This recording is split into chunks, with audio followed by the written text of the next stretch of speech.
I sat watching the clock on the wall, the seconds ticking away, turning into minutes. Finally, I admitted to myself, she wasn't going to come. I don't know why I kept on putting myself through it. Every time I organized something with my mom, she let me down. We were supposed to be having lunch together. It had been organized for a week.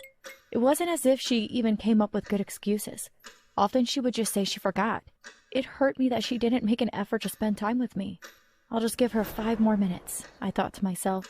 My phone buzzed. It was a message from Mom. Jasmine, something's come up. Can't make lunch today. That was it. No sorry. No love, Mom. In fact, I don't think my mom had ever said that she loved me. I sighed with disappointment. I should have known better than to make an arrangement to meet her. But I couldn't help myself. I just wanted to have a relationship with my mom. I signaled to the waiter to bring me my bill. He looked at me with pity. He obviously knew that I had been waiting for someone, but they hadn't shown. But before I go on, make sure you like and subscribe and hit that notification bell to make sure you don't miss any shocking stories. I really miss my mom. Since my parents' divorce, I hardly ever saw her. She only lived a couple of streets away from us, but she might as well been on the other side of the country. When Mom moved out, she told me that I was going to live with my dad. I cried when she said that. But I want to live with you, I told her. You will be able to visit as often as you want, she told me. But it never worked out that way. Whenever I tried to contact her, she was always busy. She never answered my calls and sometimes didn't even reply to my text messages. I knew that she was busy with her new life, but it hurt that she didn't have any time for me. I sometimes went weeks without hearing from her. Once, I thought I would just go to my mom's house and surprise her. It had been weeks since I had seen her, and I felt sure she would be pleased to see me. I put a few things in a bag and went over to my mom's house. When I got there, I knocked on the door. I expected her to be so happy to see me. But when she opened the door, instead of smiling at me, she started screaming at me. "What are you doing here? Go home. Go back to your father."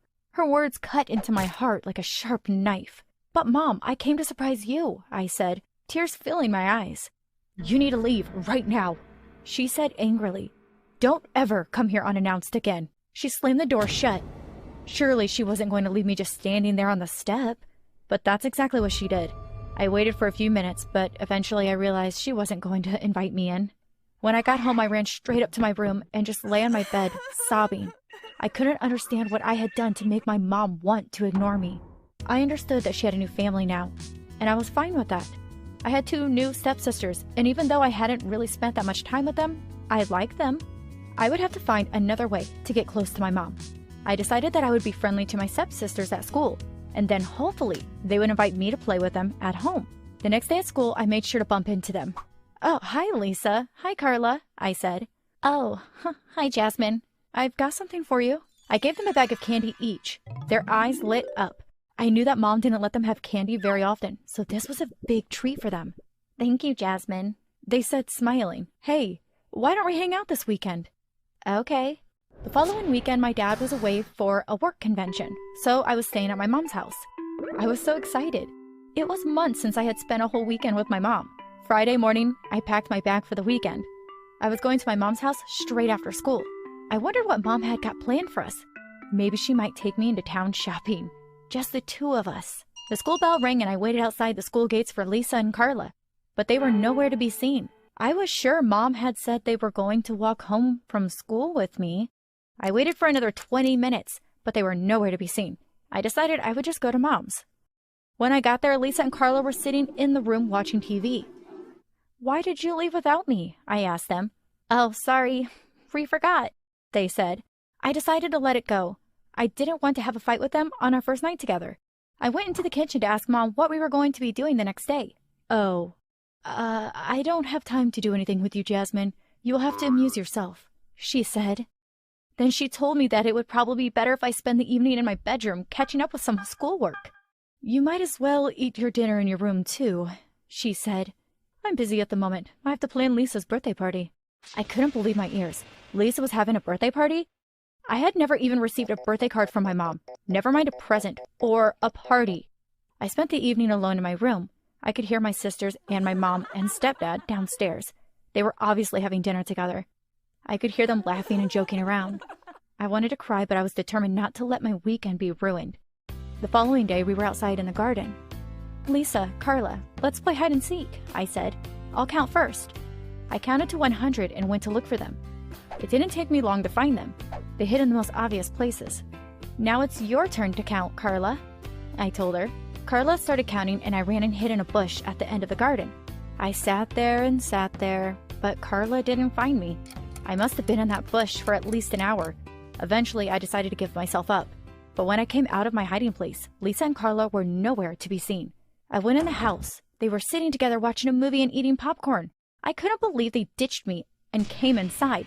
"Hey, why did you leave me out there?" I asked. "Oh, yeah, we couldn't be bothered to play anymore," Lisa said. "But we're going to do some baking this afternoon," said Carla. "Do you want to join us?" I was still annoyed with them, but I wanted to bake too, so I agreed to join them. Mom said that we were each to make our own cupcakes, and she would judge the winner. I knew there was no way those girls could beat me. I was the queen of cupcakes. We all chose our ingredients and prepared our cakes. We put them in the oven and set the timer. The smell coming from the kitchen was amazing. I couldn't wait for Mom to try one of my cupcakes. When they were ready, Mom set them out on a plate. She tried Lisa's first. "Oh, Lisa, darling, that is delicious. So sweet and moist," she said. Next was Carla's. "Carla, the chocolate filling in your cupcake is perfect. Well done." Now it was my turn. I smiled as my mom took a bite of my cake. "Ugh, yuck," Mom said as she spat the cake out. "That tastes disgusting." When Mom left the kitchen, I turned to my two stepsisters. "What did you do to my cakes?" I said angrily. "You didn't think we were gonna let you win, did you?" asked Lisa. "We swapped the sugar for the salt," laughed Carla. "Why would you do that?" "'Cause you're always sucking up to our mom." "She's my mom too." I stormed out of the house. I had had enough. The girls were so mean to me, and I was sick to death of my mom ignoring me and taking the girls' sides over everything. I decided I was going to confront my mom. I got my chance the next day. The girls had gone to their friend's house, and it was just Mom and me at home. "Mom, why don't you ever want to spend time with me? What have I done wrong?" I asked her. "Don't be silly, Jasmine," she said. "Now, I have lots to do, so just go to your room." "See? You're doing it now," I shouted. "Why don't you want me near you?" "Okay, fine," Mom shouted. "If you want to know the reason, then I'll tell you. You're not my real daughter." I couldn't believe what she was saying. Not her real daughter? Mom went on to tell me that my dad had cheated on her with another woman called Stacy. She said that I was Stacy's baby, but she had left without a word, leaving my dad and my mom to bring me up. It's no wonder that she hated me. I was a constant reminder that my dad had cheated on her. "But you were the only mom I've ever known," I said. "I want to spend time with you." Mom agreed to let me still come and visit her. It was slow going at first, but eventually things started going well between me and my mom. Even my stepsisters were nicer to me. I began to spend every weekend at my mom's house and even a couple of evenings in the week. At first, my dad was fine with me being at my mom's house so much, but one day he got really angry with me. "Jasmine, enough is enough. You are spending too much time at your mom's house. I forbid you to go there." "You can't stop me," I screamed at him. "She's my mom." "I can stop you, and I will," Dad screamed back. I was so confused. Why was Dad acting like that? "Why are you being like this, Dad?" I asked. Then Dad told me the most shocking thing. He said that it was Mom that had cheated on him first. The only reason he had cheated with Stacy was to get his revenge on my mom. I didn't know what to believe. Was my mom telling the truth, or was my dad? I knew there was only one way to find out for sure. I would have to take a DNA test. At least then I would know which one of my parents was my blood relative. The envelope came and I opened it. My hands were shaking with nerves. I read the results of the test. No blood relationship to either parent. What on earth is happening? How can I not be related to either my mom or my dad? I thought. I knew the only person that could know the truth was Stacy. I had to find her and ask her what had really happened. I found her number in Dad's phone and called her. I asked her to meet me at the park. When I got there, I saw her sitting on a bench. I got straight to the point. "I want to know who my real parents are," I told her. "I'm sorry, Jasmine, I have no idea," Stacy said. "I'm not your biological mom." My jaw dropped. Okay, so first, Mom wasn't my real mom. Then Dad wasn't my real dad. And now the person who was supposed to be my biological mom wasn't even my biological mom. If you think that sounds confusing, imagine how I felt. Stacy told me how she had found me as a baby in an alleyway. I had been left in a cardboard box. She said that there was no note saying who I was or who my parents were. I didn't even have enough money to look after myself, never mind a baby. She told me that she did have an affair with my dad. It was at the same time as she was seeing my dad that she found me in the alleyway. She realized that the best thing to do was to leave me with my dad. He had enough money to look after me and would give me a good life. So after all that, I was still none the wiser. I had no idea who I was or where I had come from. I knew that I was going to have to tell my mom and dad what I had found out. I told Dad first, and then went to see my mom. They were both a bit surprised, but they agreed that they still wanted me in their lives. So that is what we decided to do.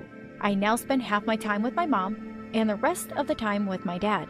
Turns out that Dad had been telling the truth. My mom had cheated on him first, and then he cheated with Stacy. I guess they're both as bad as each other. Maybe one day I will find out who my real parents are, but for now, I'm just happy spending time with the ones that I've got.